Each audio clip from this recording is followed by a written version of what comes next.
বোলা ক্রিকেট খবর।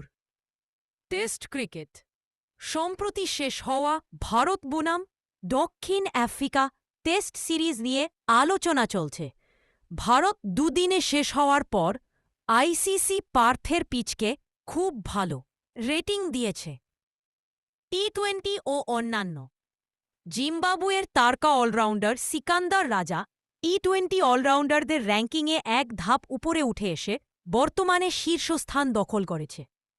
বাংলাদেশ ও আয়ারল্যান্ডের মধ্যে আজ 22 নভেম্বর থেকে টি-20 সিরিজ শুরু হচ্ছে। প্রথম টি-20 ম্যাচটি আজ সন্ধ্যা 6টায় অনুষ্ঠিত হবে। বিপিএল এর নিলামের দল গঠন এবং নতুন ফ্র্যাঞ্চাইজি নোয়াখালী যুক্ত হওয়া নিয়ে খবর রয়েছে। ফুটবল খবর। ইউরোপীয় ক্লাব ফুটবল চ্যাম্পিয়ন্স লিগ সাম্প্রতিক চ্যাম্পিয়ন্স লিগের ম্যাচে চেলসি জয় পেয়েছে, যেখানে বার্সেলোনাকে হারিয়েছে তারা।